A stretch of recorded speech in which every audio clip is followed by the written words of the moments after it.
ভিডিওটা আমি সকালবেলা শুরু করেছিলাম, আমার মাকে ব্লাড নিতে এসেছিল সকালবেলা। তবে জানি না কেন ভিডিওটা আমার গ্যালারি থেকে ডিলিট হয়ে গেছে, আমি খুঁজে পাচ্ছি না। তো তোমাদের সঙ্গে সেটা শেয়ার করতে পারলাম না। তো রিপোর্টের অপেক্ষায় আছি, রিপোর্ট রাত 10টার সময় আসবে, তো তোমাদেরকেও জানাবো কেমন হলো। হ্যালো বন্ধুরা, good evening, welcome back to my channel. কেমন আছো সবাই? আমার নতুন একটি ভিডিওতে অনেক স্বাগত, অনেক ভালোবাসা জানাই। আজকে এখন সন্ধ্যাবেলা থেকে আমি ভিডিওটা শুরু করলাম। আজকে কি বার মা? আজকে মঙ্গলবার। আজকে মঙ্গলবার, তো সারাদিন যা ভিডিও করেছিলাম সেটা আজকেই পোস্ট করে দিয়েছি তোমাদের কাছে। আর এখন সন্ধ্যাবেলা হবে তালের বড়া। তো দেখতে থাকো ভিডিওটা, সঙ্গে থাকো, আশা করছি খুব ভালো লাগবে তোমাদের। হ্যাঁ, রান্না বান্না সব রয়েছে। দুপুরে রান্না হয়নি, দুপুরে আলু ভাতে ভাত খেয়েছি আমরা সবাই, আমি আর মা। আলু ভাতে মাছ ভাজা খেয়েছি, আর এখন রান্না বান্না হবে। তোমাদের সঙ্গে শেয়ার করে নিও, আলু ভাতে বলে শেয়ার করি না, আজকেই বেশি শেয়ার করার দরকার ছিল। তো যাই হোক, এখন তালের বড়া করবো রাত্রিরে। তুমি কি বাসন্তী আটা আনতে দিয়েছো বিট্টুর কাছে? আটা তো আছে, কিন্তু আমি তো রাতে কি খাবো? আমি তো রাতে রুটি খাবো। এই যে আটা আছে, অনেক আটা আছে, হয়ে যাবে। আমি রাত্রে রুটি খাবো, রুটি করবো, তালের বড়া হয়ে যাবে, তারপর রুটি করবো। এখন অনেকক্ষণ চলতে থাকবে, বুঝেছো? ভিডিওটা মানে রুটি হবে, তরকারি হবে, রুটি তরকারি হবে রাত্রে খাওয়ার জন্য। তো কাকে একটু ছাড়িয়ে দিক, তারপর আমি ঘষবো। ভাত খাবো না রাতে। এই যে কাকি একটা নারকেল দিয়েছে, এই দেখো, এই যে কাকি একটা নারকেল দিয়েছে, গাছের নারকেল। তো এটা দেয়া হবে, ছোট মতো যা হোক হবে। আমরা যে দাদাটার কাছ থেকে ব্লাড টেস্ট করি, তো সেই দাদাটা এসে সকালে মাকে ব্লাড নিয়ে গেছে। আর আজকে সারাদিন তেমন কোনো ভিডিও শুট করিনি। মায়ের শরীর খারাপ, আমাদের মন মেজাজ অতটাও সুজি গুড়। তবে এই যে তালটা আনা হয়েছিল, এই তালটা অনেকদিন আনা হয়েছে, নষ্ট হয়ে যাবে, তার জন্যই আর কি আজকে তালের বড়াটা ফাইনালি করে ফেলছি। কাকি সব করে দেবে, আমি তো অতটা পারি না। আর মায়ের শরীরটা তো একদমই ভালো নেই, উঠে দাঁড়ানোর কোনো ক্ষমতাই নেই। তো কাকি আর আমি মিলেই করবো। তো কাকি এখন তালটা ছাড়িয়ে নিচ্ছে, তারপরে মেখে নেবে ভালো করে। তো কাকি ওখানে তালটা ঘষে নিচ্ছে, আমি বললাম আমি ঘষে দিচ্ছি। তা কাকি বললো না থাক, আমি একেবারে হাত দিয়েছি যখন, আমিই সব করে দিচ্ছি। আর আমি ওইদিকে ততক্ষণে বসে পড়েছি রুটি মানে আটা মাখার জন্য, রাত্রিরে রুটি করব। আমরা তো রাত্রিরে এখন রুটি খাচ্ছি, রাত্রিরে সকালে দুবেলায় রুটি খাচ্ছি একটা একটা করে, আর দুপুরে অল্প ভাত খাচ্ছি সেই আগের মতন আবার। তো দুজনে দুই দিকেই করছে, আর আমার মা এখানে বসে আছে।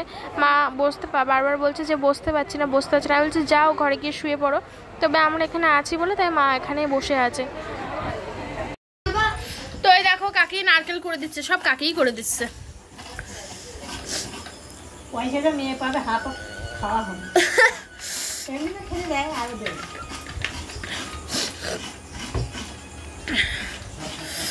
তো আমাদের এখন আড্ডায় আর কি করে একটু কম হচ্ছে, আমরা একটু সমস্যার মধ্যে রয়েছি, সেই জন্য আমাদের মন টন খুব একটা ভালো নেই।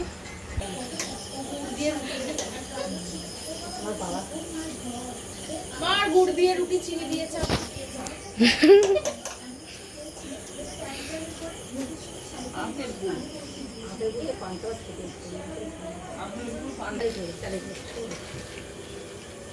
তো এই দেখো মাখা পুরো রেডি হয়ে গেছে, এবারে ভাজা হবে। আর ভাজা হবে, আর আমি দিচ্ছি ঠিক করে। কেন জুতো পায়ে দেবে দেখ, এবার আমি খালি পায়ে মোটি হাঁটি পাই নাই বর্ষাকালে, বিশেষ করে বর্ষাকাল আর শীতকাল। হ্যাঁ, কোনো জল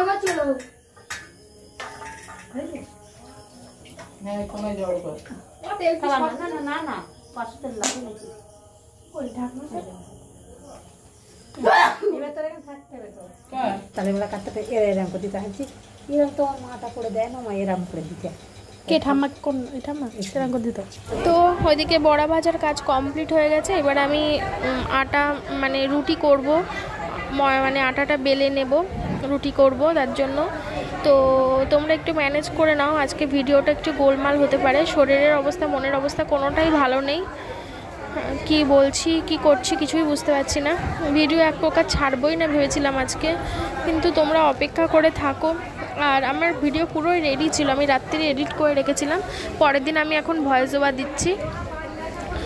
তো এডিট করা রয়েছে যেহেতু, সেই জন্যই আমি ভিডিওটা ভাবছি পোস্ট করে দেবো। এটা তো মঙ্গলবারের ভিডিও, আজকে বুধবার আমি ভয়েস ওভার দিচ্ছি।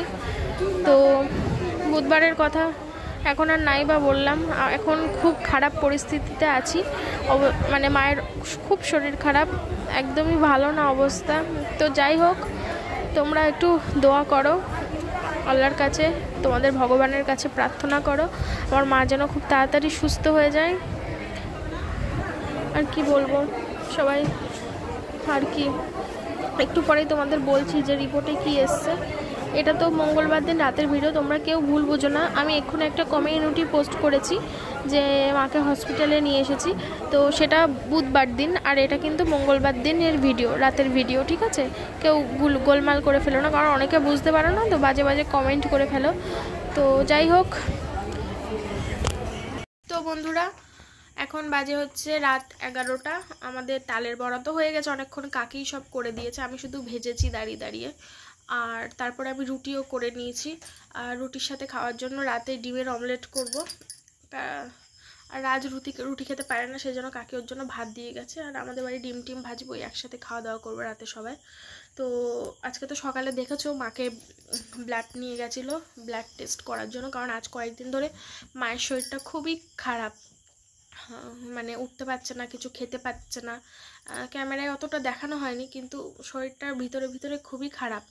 আমরা তো ভাবছিলাম হয়তো নার্ভের ডাক্তার দেখানো হয়নি মায়ের কাজের প্রেশারের জন্য, তো সেই জন্যই হয়তো শরীরটা খারাপ করেছে। কিন্তু সেজন্য তো খারাপ করেছে, কিন্তু এখন আজ কয়েকদিন ধরে আমার মায়ের শরীর খুবই খারাপ, বমি পাচ্ছে, খেতে পাচ্ছে না। তো মা সন্দেহ করছিল যে মায়ের গায়ে নাকি রক্ত শেষ হয়ে গেছে, মাথা ঘুরছে, উঠে দাঁড়াতে পারছে না, 1 মিনিটও বসতে পারছে না, সারাক্ষণ শুধু শুয়ে শুয়ে রয়েছে। তো এখান থেকে 1 বছর আগে যখন আমার মায়ের অপারেশন হয়নি, হ্যাঁ মে মাসে, তখন আমার মার অপারেশন হয়েছিল কবে মা? জুলাই মাসে হয়েছিল। আর মে মাসে আমার মাকে রক্ত দিতে হয়েছিল। তখন যেসব সিমটমগুলো হয়েছিল এখন সেই সেম সিমটমগুলো আবার হচ্ছে। এবার আমরা তো রক্ত দেওয়ার কথা তো মাথায় আসেনি, কারণ আমরা ভেবেছি আমার মায়ের যেহেতু অপারেশন হয়ে গেছে, আমার মায়ের তো আর পিরিয়ড হয় না, তো আমার মায়ের ব্লাড কমে যাওয়ার কোনো সম্ভাবনাই নেই, তো এটাই ভেবেছিলাম। তো তারপরে আজ কয়েকদিন ধরে এত সমস্যা হচ্ছে, আজকে আমিই বললাম মাকে যে তাহলে আমি ফোন করছি, ব্লাডটা বাড়ি এসে নিয়ে যাক। তো সকালে ব্লাড নিতে এসেছিলো, আমরা যার কাছ থেকে ব্লাড টেস্ট করি, মায়ের অফিসেও হয়, কিন্তু আমার মা তো যেতে পারছে না, তার জন্য আমি বললাম ঠিক আছে তাহলে আমি বাড়ি এসে নিয়ে যেতে বলছি। তাই নিয়ে গেছিলো। তাই এই যে এখন ফোনে রিপোর্ট পাঠিয়েছে, তো রিপোর্টটা খুবই খারাপ, রিপোর্ট খুবই খারাপ এসেছে। কি হ্যাঁ, রিপোর্ট হচ্ছে ব্লাড একদমই কমে গেছে, যেখানে কত থাকার কথা মা 12 থেকে 13 না, 10 থেকে, সেখানে 6.7। তো সেম আগের বার যেমন ঠিক তেমন। আর আমার মায়ের অত বড় বডি, আমার মা একটু হেলদি জানো, একটু অনেক লম্বা চওড়া মোটা সোটা, তো সেখানে ওষুধ টষুধ খেলেও সবসময় হাই ডোজের খেতে হয়। আমরা যেমন খাই, আমরা যেটা খেলে আমাদের কমে যায়, কিন্তু আমার মা কিন্তু সেটা খেলে কমে না, আমার মা তার থেকেও ডবল হাই পাওয়ার খেতে হয় তারপরে কমে। আমার মায়ের অপারেশন হয়েছিল যখন, তখন হসপিটাল থেকে হাই ডোজের ইঞ্জেকশন দিয়েছিল ব্যথা কমানোর জন্য। প্রথমে তো এমনি দিয়েছিল নর্মাল যেমন সবার দেয়, কিন্তু মায়ের পরে হচ্ছিল না দেখে হাই ডোজে দিতে হয়েছিল, সব কিছুই দিতে হয়। তো সেখানে 6 পয়েন্ট রক্ত মানে তো কিছুই নেই শরীরে, কোনো রক্তই নেই। তো আমাদের খুব হঠাৎ করে খুবই আমরা টেনশানে পড়ে গেলাম, কারণ তোমরা জানো যে শরীরে রক্ত না থাকলে কত সমস্যা হয়, খুবই বিপজ্জনক। তো আমরা হঠাৎ করেই খুবই টেনশানে পড়ে গেছি। আর মায়ের এমনই একটা ব্লাড গ্রুপ, যাই হোক আমার মায়ের ও পজিটিভ, যতদূর সম্ভব মনে হচ্ছে ও পজিটিভ। হ্যাঁ, তো এবার খুঁজে পাওয়া খুব মুশকিল। এখান থেকে 1 বছর আগে আমাকে যে কি দৌড়াদৌড়ি করতে হয়েছিল এই রক্ত জোগাড় করার জন্য, তোমাদের কি বলবো। টাকা দিয়ে কিনতেও মানে রক্ত পাওয়া যাচ্ছিল না, আমি যদি টাকা দিয়েও কিনতে চাই তবু রক্ত পাওয়া যাচ্ছিল না, ও পজিটিভ রক্ত। তো জানি না কালকে কি হবে। আমি কালকে তো সকালবেলা মাকে নিয়ে হয়তো, না এটা বলা যাবে না, এটা পরের দিন বলবো। তো জানি না কি করব এখন, আমি বুঝতে পারছি না, রক্ত এতটা কমে গেছে। এখন এইসব দেখো, এইসব কাগজপত্র নিয়ে বার করে বসেছি, কি করব বুঝতে পারছি না কিছু। তো চলো আর কি বলবো, রক্ত একদমই কমে গেছে, সেম আগের পজিশনে চলে গেছে, ভাল লাগছে না। আমরা খাওয়া দাওয়া করতে বসে পড়েছি। এই যে আমি রুটি খাচ্ছি, এই যে একটাই রুটি, মাও রুটি খাচ্ছে, আর রাত শুধু ভাত খাচ্ছে, ওর মা ভাত দিয়ে গেছে। তো চলো খাওয়া দাওয়া করে নিই, দেখি কি করি। আমরা খুব টেনশনের মধ্যে পড়ে গেছি, কি করব কিছু বুঝতে পারছি না। তো যাই করি না কেন তোমরা জানতে পারবে, তোমাদেরকে জানাবো। একটু দেরি হতে পারে কারণ আমরা খুব টেনশনের মধ্যে আছি, কি করবো এখন মাথায় কিছু আসছে না, ঠিক আছে? তো চলো ব্লগটার কন্টিনিউ করতে পারছি না, এখানেই শেষ করছি। সবাই ভালো থেকো, সুস্থ থেকো। জানি না কত মিনিটের হলো, তবে